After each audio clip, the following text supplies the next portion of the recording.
इस व्याख्यान की अगली कड़ी में मैं आप इस कार्यक्रम के मुख्य वक्ता professor K B. Subba Rayudu sir, जो कि कुलपति हैं केंद्रीय संस्कृत विश्वविद्यालय नई दिल्ली के, आपको आमंत्रित करते हैं अपने विचारों से इस संपूर्ण सभागार को लाभान्वित करें। Professor K B. Subba Rayudu sir.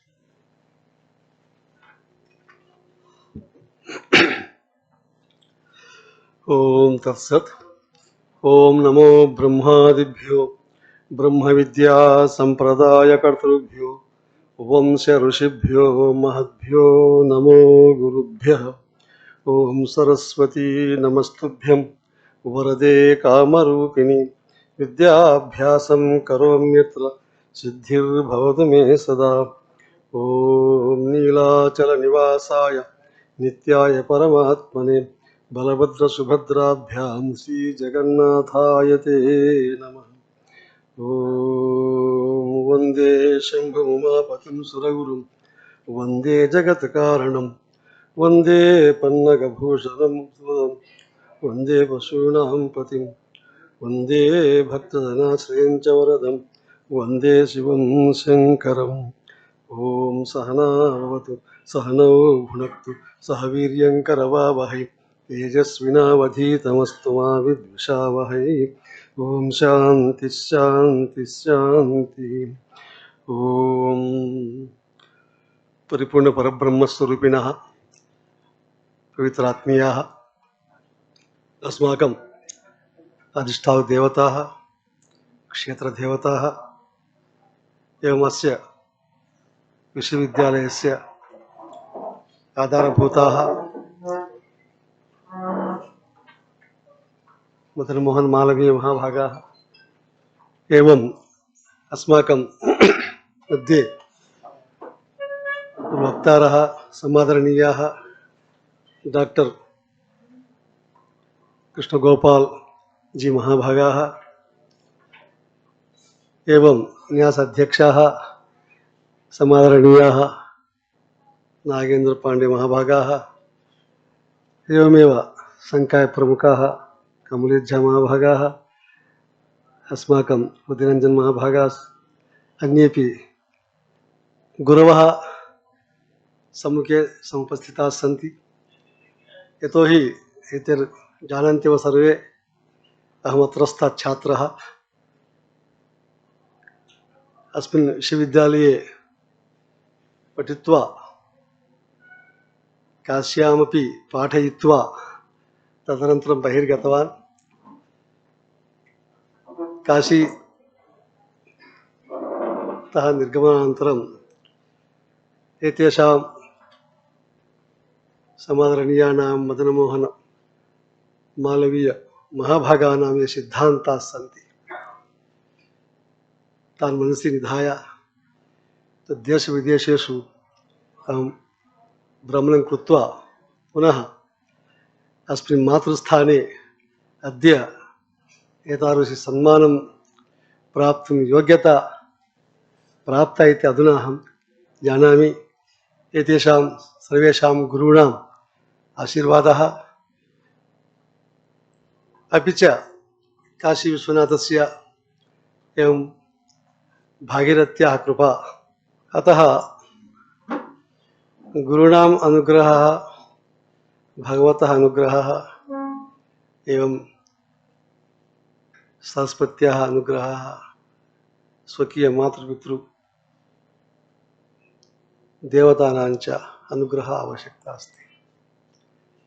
ईशानुग्रहादेव पुंसाम् अद्वैतवासना। ईश्वर अनुग्रहेणैव अद्वैते वासना भवति इति काशी परंपरा अस्ति अस्माकं कृष्णगोपाल महाभागैः उक्तमेव अधुना एकत्वम् इति। उक्तं पूर्वम् अहं न विद्वान् विदुषां मध्ये अहं स्थित्वा किं वक्तुं शक्नोमि इति मया उक्तं तस्मिन् समये एव। विदुषां मध्ये तिष्ठति स विद्वान् इत्येव चिन्तयामः वयं सर्वे। यथा वेदान् अध्यापयामास महाभारत पंचमामिति। महाभारतस्थु वेदः नास्ति, तथापि वेद सारभूतत्वात् वेदेन साकं तिष्ठति इति मत्वा। अच्छा अच्छा ठीक ठीक।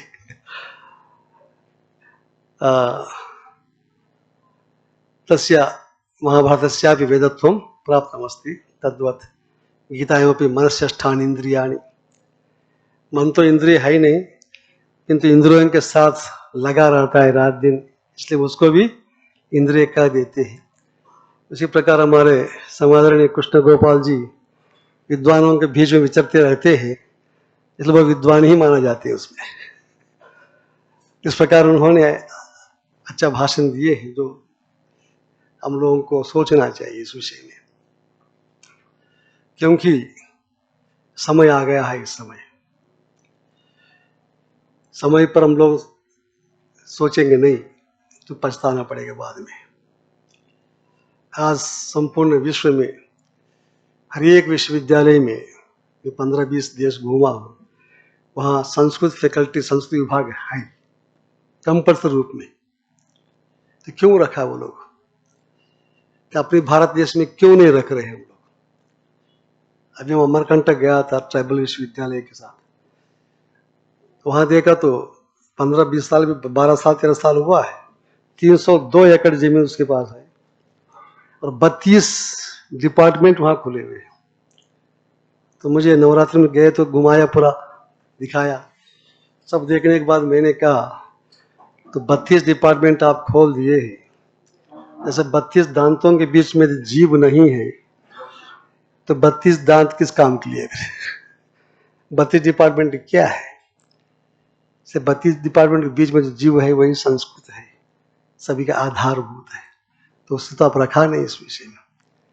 तो उसने कहा तो गुरुजी मैं अवश्य रखूंगी इसको, यूसी को लिखता हूँ। अभी तो 2 महीने पहले गया था, बोल कर आया था, फिर अभी नवरात्रि में गया, पूछा मैंने तो गुरुजी देख लीजिए, खोल दिया। अपनी पैसा से, अपने हिम्मत से उन्होंने, यूसी परमिशन जब आएगा तब आएगा, तो संस्कृत फैकल्टी वो खोल के एडमिशन भी दे चुके हैं। तो संस्कृत का महत्व इतना है तो हम लोग क्यों नहीं ध्यान दे रहे इसके ऊपर? हमारा परंपरा, आज का जो वैदिक परंपरा है जिसके ऊपर हम लोग आज समावेश हुए हैं, तो प्राचीन से भी हम लोगों का आधार कौन है? वेद ही है। जो कि वेद ही क्यों है हम लोगों का, मनुष्यों का आधार हिंदू धर्म के अंदर? तो वेदों का और मनुष्य जीवन का संबंध है उसमें साथ। केवल वेद ऐसा ही लिखा नहीं गया है। अब बाइबल है, कुरान है, उसका एक मनुष्य जीवन का कोई संबंध नहीं है। वह ऐतिहासिक ग्रंथ लिखते गए, वो लोग लिखते गए, किंतु मनुष्य का जो शिक्षा देने का है वो पद्धति उस प्रमाण ग्रंथों में नहीं है। तो हमारे वेद में अंदर मनुष्य के जीवन के साथ संबंध रखा हुआ है, इसलिए वो लिखा गया है। सो वेद तो एक है ही नहीं, एक ज्ञान राशि बोलते हैं, अनंता वै वेदाः। वेद एक तो है, अनंत है, तो ज्ञान राशि अनंत होते हैं। उसी प्रकार वेद भी अनंत है, किंतु जीवनोपयोगी, यज्ञोपयोगी जो वेद है वो कितने हैं, क्या चाहिए वर्तमान के समय में, करके वेद व्यास ने 3 को किया। इस अमरकोश में बोलते वेद तो 3 ही है। इति वेदास्त्रयस्त्रयी रुक् साम यजुरेव च, गीता में भी कहा है। तो चतुर्थ वेद केवल यज्ञ संपादन आया, तो ब्रह्मत्व प्राप्त करना आया। जो तीनों वेदों का ज्ञान, तीनों वेदों का मंत्र जहां रखा गया, जो साक्षी बन करके ब्रह्म देखता रहता है, अध्वर्यु होता उद्गाता काम करते हैं, ये साक्षी बन के देखते हैं। इसलिए चाहिए ये ऊपर का। जैसा हमारा भारत प्रधानमंत्री जी माननीय सोचा तीनों सेना है अलग अलग, इन तीनों सेना के ऊपर भी एक तीनों को इकट्ठा करके देखने वाला चाहिए, इसको सीडीएस हम लोग बोलते हैं। इसका अभी अभी आप लोग जानते हैं क्या हुआ है। उसी प्रकार तीनों वेदों के ऊपर एक अथर्ववेद को ला करके रख दिया कि तीनों को देख सके। उसका नाम ब्रह्मा बोलते हैं अथर्ववेद का जो होता है। तो क्या संबंध हम लोगों का? तो वेद के अंदर 4 भाग सब लोग जानते हैं, संहिता भाग, ब्राह्मण भाग, आरण्यक भाग, उपनिषद भाग, 4 है। तो मनुष्य का जीवन भी 4 है, ब्रह्मचर्य आश्रम, गृहस्थाश्रम, वानप्रस्थाश्रम, संन्यासाश्रम। तो संविधा भाग मंत्र भाग होता है, तो मंत्राधीन देवता, मंत्र अध्ययन करके कंठस्थ करके पूरा पूर्वापर संबंध को जान लेता है।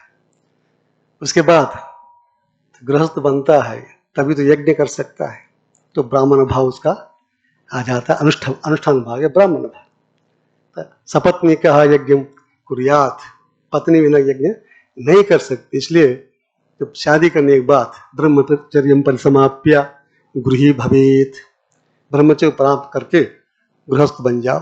गृहस्थ करके ब्राह्मण भाग जो पड़े हैं उसको अनुष्ठान में लाओ। कार्य आ गया है, पुत्रेष्टि आ गए, अनेक प्रकार के जो जीवन को उपयोगी में है, तो गृहस्थ ही कर सकता है, दूसरा कोई नहीं कर सकता। तो गृहस्थ भी बन गया आपने, कब तक गृहस्थ रहना चाहिए? तो बोलते अपत्यस्य यथापत्यम तथात्मानं वनं सृजेत। अपने बेटे को यदि बेटा हो जाए या बेटी हो जाए तो समझो ये घर चलाने लायक हो चुका है। अपना बच्चा शादी कर लिया, एक बच्चा यदि पैदा कर दे, उसके बाद वो घर में पिता नहीं रहना चाहिए, चाबी पकड़ा करके संभालो बेटा करके छोड़ना चाहिए।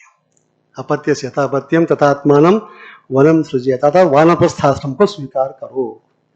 ये हमारा परंपरा पद्धति है। तो संन्यास लेने के लिए नहीं कहा है, वानप्रस्थ करो। तो बीच बीच में आकर के सहायता करो, हेल्प करते रहो और वैराग्य का अभ्यास करते रहो। वैराग्य आगे आगे बढ़ाते जाओ। जब वैराग्य पूरा हो गया तो समझो आपने संन्यास आश्रम का अधिकारी बन चुके हो। इसलिए वानप्रस्थ के बाद आरण्य के जो बोलते हैं, आरण्य के भाग और वानप्रस्थ आश्रम का संबंध है। जाकर गुरुकुल में जाओ, गुरु अरण्य में रहते हैं, नैमिषारण्य से बोलते ना हम लोग। राजा लोग भी जाकर वहां बैठते थे, सुनते थे, करते थे, अभ्यास करते थे। तो जब वो हो गया उसके बाद आपको वैराग्य पूरा होने के बाद संन्यास आश्रम लेना है, जिसको उपनिषद भाग बोलते हैं। वेदांत भाग, वेदानाम अंतिमो भागा, उपनिषद भागा, वो संन्यास आश्रम के लिए कहा गया है। इसलिए ब्रह्मचर्य परिसमाप्य गृही भवेत, गृहात वनी भूत्वा प्रव्रजेत, अथवा ब्रह्मचर्यादेव प्रव्रजेत। और भी अधिक वैराग्य हो गया तो ब्रह्मचर्य से ही सन्यासी बन जाओ। ये हम लोगों के जीवन शैली और वेदों का जो संबंध है पूरा जीवन के साथ मिला हुआ है। कोई कुरान हो या बाइबिल हो, कोई भी ग्रंथ, प्रामाणिक ग्रंथ ऐसा कोई नहीं है। जिस वेद में जीने के लिए जो पद्धति बता दिया है वही हमारा वेद है। वो वेद संस्कृत में है पूरा।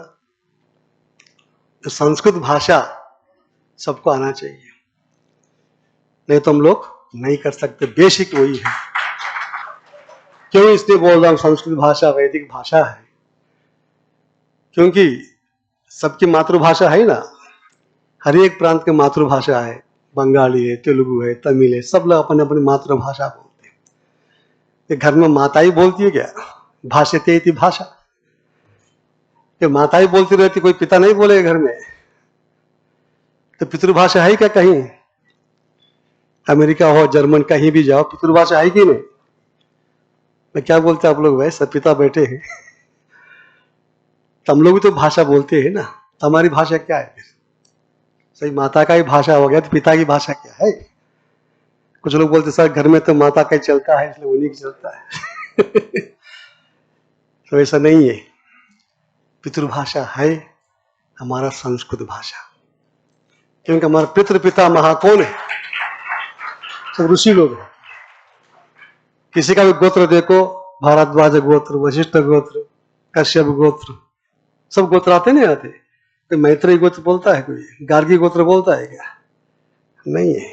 कोई स्त्री का गोत्र नहीं था, क्योंकि पिता पितृ महान हम लोग वही उसी वंश से हम लोग आए हैं। तो उनकी भाषा क्या थी? संस्कृत भाषा है। संस्कृत भाषा पितृभाषा है तो हम लोगों की भाषा है।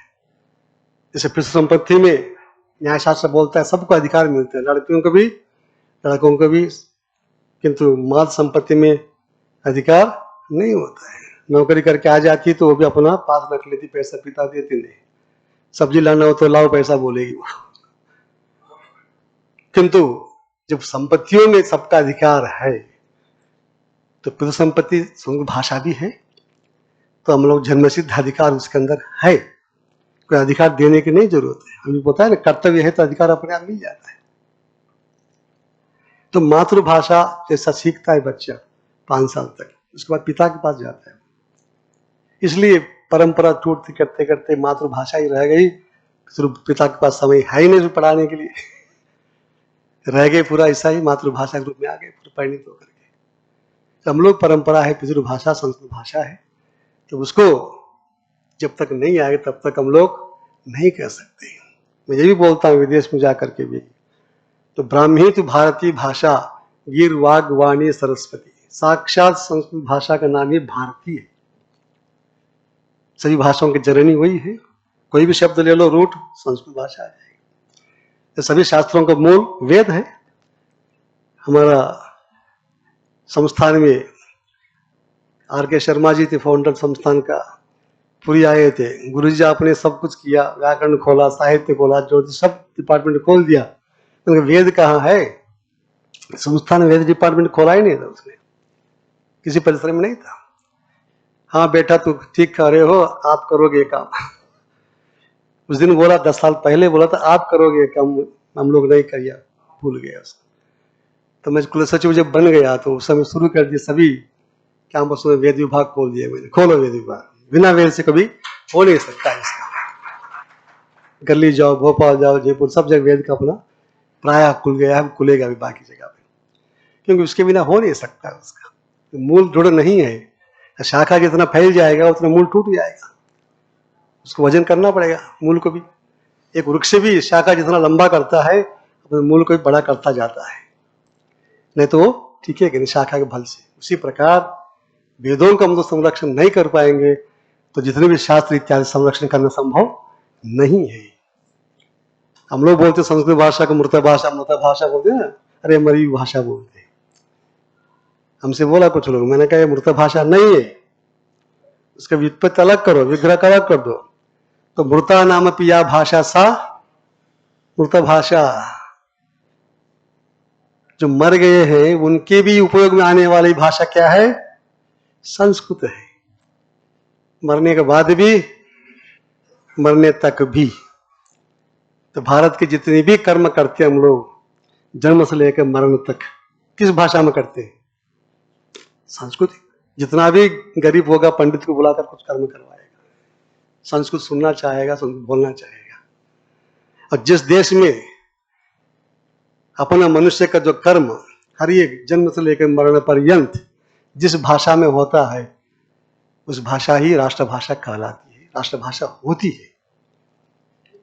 मुस्लिम कंट्री देखो, जर्मनी देखो, फ्रेंच देखो, अमेरिकन देखो, कहीं भी जाओ अपनी भाषा में ही जन्म से लेकर मरण तक विवाह संस्कार करते हैं। आंग्ल भाषा में अंग्रेजी करता है, फ्रेंच भाषा फ्रेंच वाला करता है, उर्दू वाला उर्दू भाषा में करता है, इसलिए वो भाषा उसकी राष्ट्रभाषा है। तो हम लोग अपनी कर्म तो सब कुछ संस्कृत भाषा में वैदिक परंपरा में करते हैं, लेकिन संस्कृत को राष्ट्रभाषा नहीं मानते। तो क्या होना चाहिए? संस्कृत भाषा हम लोगों की राष्ट्रभाषा होना जरूरी है। इसका राष्ट्रभाषा है संस्कृत भाषा, ये होते होते रह गया। कहते हैं जब हुआ था वोटिंग में, एक वोट से हार गया, संस्कृत भाषा राष्ट्रभाषा बन जाता। किंतु अभी समय आ चुका है, विदेशों में संस्कृत भाषा कितना प्रचार हो रहा है। जर्मनी में सुना हो में द्वितीय राजभाषा संस्कृत को बना दिया है जर्मनी देश ने। कितने विश्वविद्यालय खोल चुका है वो। इसलिए प्रतिष्ठान हो, संस्कृत भारती हो, सब लोग संस्कृत भाषा सिखाने के लिए प्रयत्न इसलिए कर रहे हैं, संस्कृत भाषा है तो हम लोग भारतीय कहलाएंगे। भारतीया ही में भारतीया, भारतीय सरस्वती है, संस्कृत भाषा है, तो भारतीया ही में भारतीया। या संस्कृतम न जानाति सब भारतीय है तो तुम न शक्नोति। विदेश में हो, स्वदेश कहीं भी हो, ये संस्कृत दो शब्द बोल सकता है वो भारतीय ही है, दूसरा नहीं है। मैं अमेरिका कैलिफोर्निया से आ रहा था बोस्टन, रात को थक गया तो दिन भर लेक्चर देते देते, तो फ्लाइट में बैठने के बाद 3 सीट खाली था सामने, मैं जाकर वहां जाकर सो जाऊं करके सोच लिया था। इसमें एक अमेरिकन वाला भी, वो भी देख लिया था, वो भी थक गया था कंप्यूटर वाला, वो सोचा दृष्टि उसके ऊपर पड़ गई, वो भी जाकर सोने के लिए वहां 2-3 घंटा लगता है। तो मैं जाकर के पहुंच गया सबसे पहले वहां, टांग पसार करके सो गया। तो अमेरिकन वाला आकर कहता है, आर यू इंडियन, क्या आप ये भारतीय हो क्या, ऐसा पूछा हमसे कि पाकिस्तान के हम जैसे लगते हैं ना सभी लोग। यस आई एम इंडियन, मैंने कहा यस मैं इंडियन हूं मैं। हाँ it is very reached first, इसलिए आपने पहले पहुंच गया, ये बोला शब्द। हाँ आप भारतीय क्यों होती, इसलिए आपने पहले वहां पहुंच गया। तो मैंने जोक मार रहा है ये तो ऐसे। उसके बाद बोला हाँ मैं भी भारतीय हूं, ऐसा बोला अमेरिकन वाला, गोरा गोरा आदमी दिखाई पड़ रहा सामने। वो बोलता मैं भी भारतीय हूं, मैं भी आई एम आल्सो इंडियन। तो मैंने कहा भाई तो सामने दिखाई पड़ रहा है अंग्रेजी वाला अपने आप को इंडियन बोल रहा है। तो मैंने कहा if you are Indian you are sitting everybody all are Indians. मैंने कहा आप यदि इंडियन हो सकते हो, इस फ्लाइट में जितने बैठे हैं ना, कुछ गोरे हैं कुछ काले हैं, तो सभी इंडियंस है, मैंने बोला। आप इंडियन हो सकते हो तो बाकी क्यों नहीं हो सकते इंडियन। तो उसका और जिज्ञासा बढ़ गया, मेरी धोती में ही था वहां भी अमेरिका में।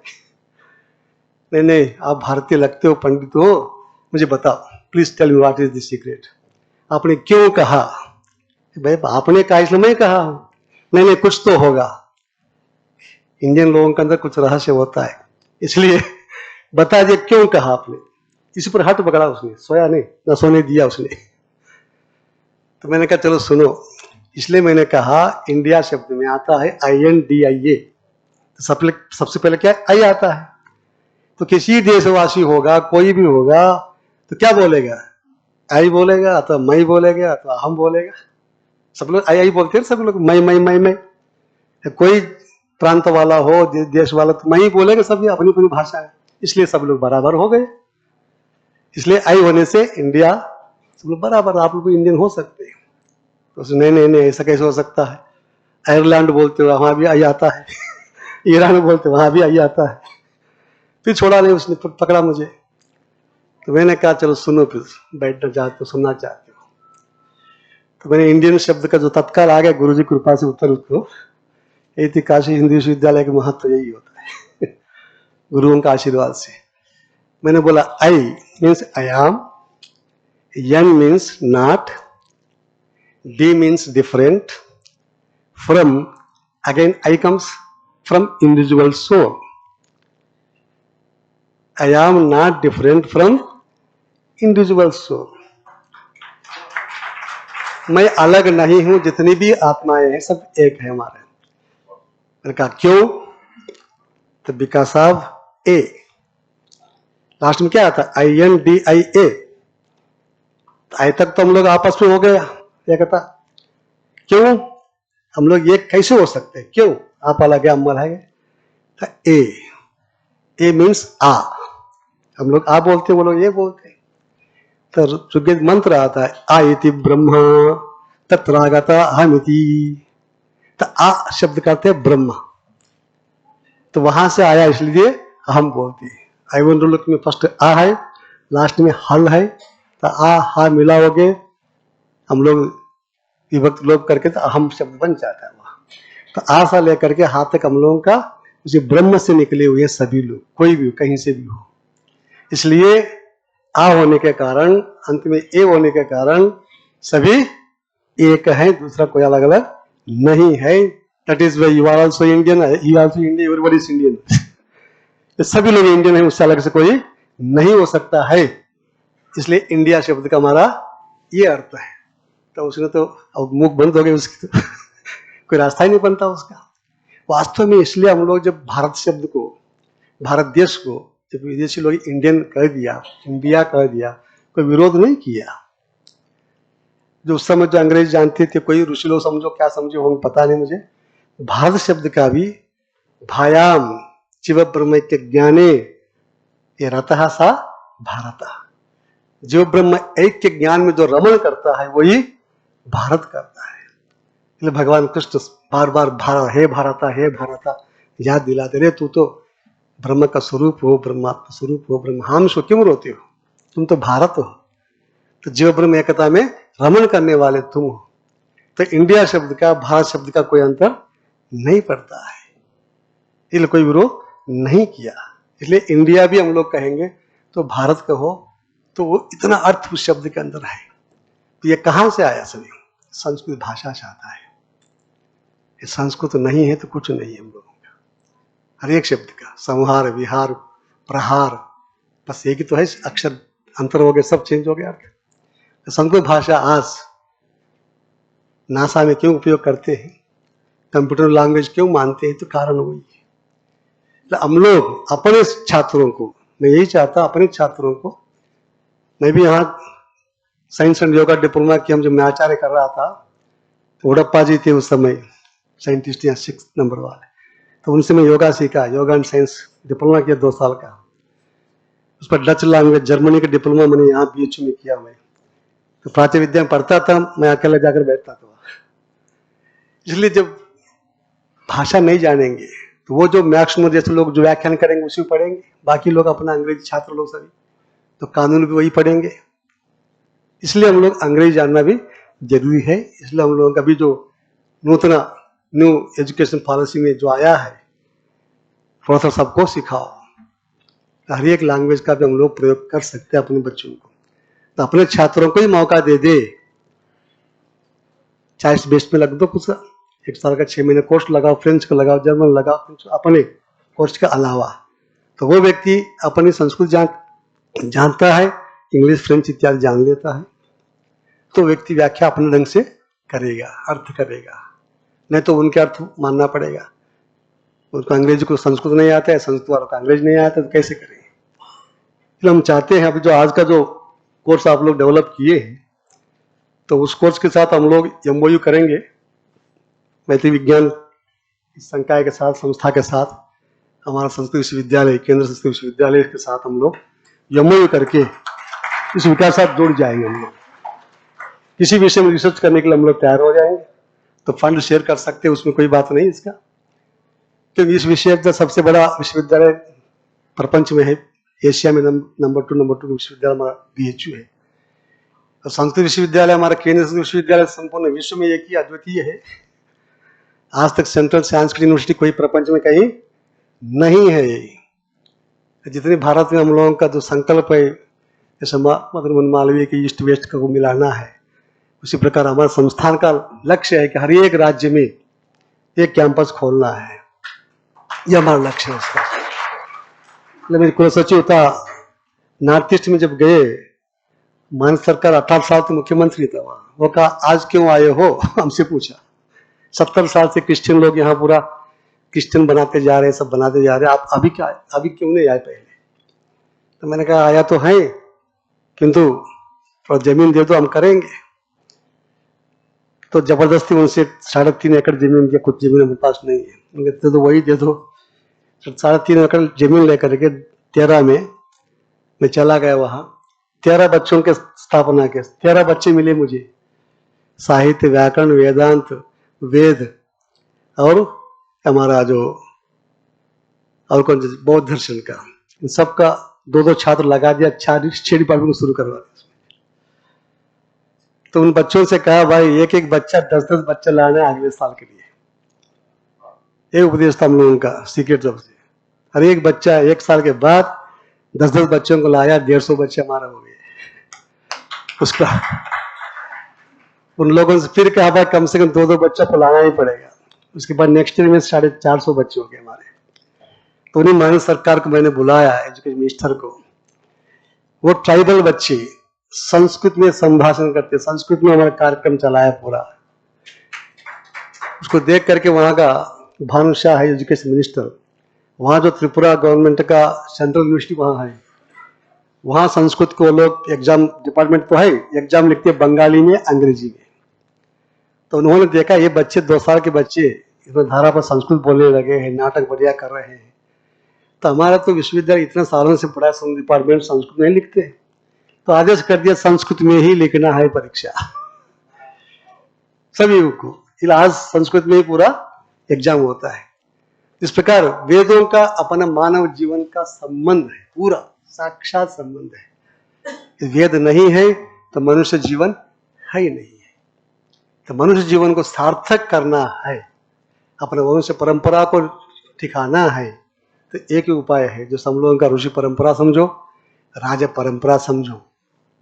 क्योंकि रघु नाम अन्वय मोक्ष उसमें आता है, रघुवंश में आता है। शैशवेभ्यस्त विद्यानाम यौवने विशेषिणाम वार्धक्य मनुवृत्ति नाम योगे नान्ते तनुत्यजा। ये हमारा राम जी का परंपरा है, रघुवंश का परंपरा है, भारत देश का परंपरा, ये परंपरा इसको।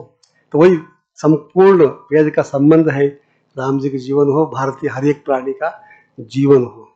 इसलिए इस वेद का अनेक विज्ञान केंद्र उपलब्ध करते हैं। तो ज्ञान और विज्ञान दोनों में अंतर क्या है? ज्ञान और विज्ञान में क्या अंतर है दोनों में?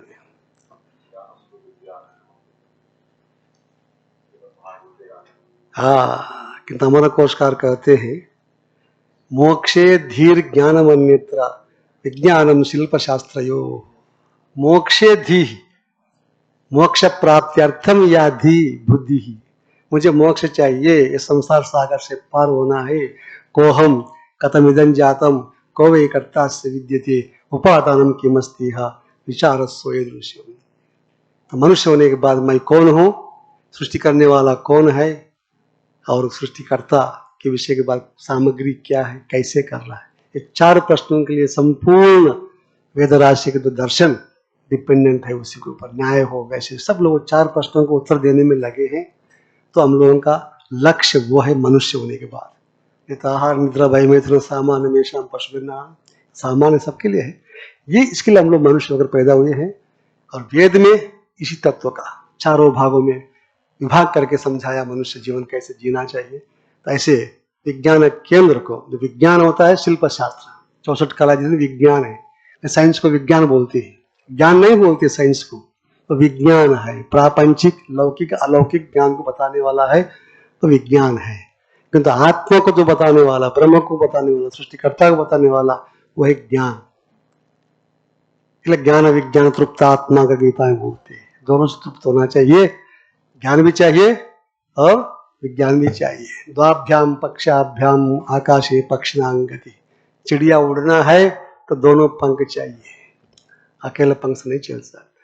उसी प्रकार हम इस दुनिया में आगे इस देश को, इस संस्कार को, जैसा प्रधानमंत्री जी हमारे कृष्ण गोपाल जी का जो लक्ष्य है, उस सबको मन में रख करके मनुष्य जीवन को सार्थक करते हुए अपने परंपरा को, मानव जीवन के तो साधनाओं को सबके सामने ला करके इस संस्था, इस वेद विज्ञान काशी हिंदी विश्वविद्यालय में वहाँ पहुँच गया हूँ, भगवान की इच्छा से जो भी हो जब तक। किंतु हम लोग कोलाब्रेशन करके एक ऐसा कोर्स जिसमें हम लोग कर सकते हैं, आप लोग योग कर सकते हैं, हम लोग मिल करके जब लगा करके हम आगे बढ़ने की कोशिश करेंगे। जय विश्वनाथ, जय संस्कृतम। ओम सहना होतु सहनो भुनक्तु सह वीर्यं करवावहै तेजस्विनावधीतमस्तु मा विद्विषावहै। ओम शांति शांति शांति। ओम तत्सत्। ओम धन्यवाद।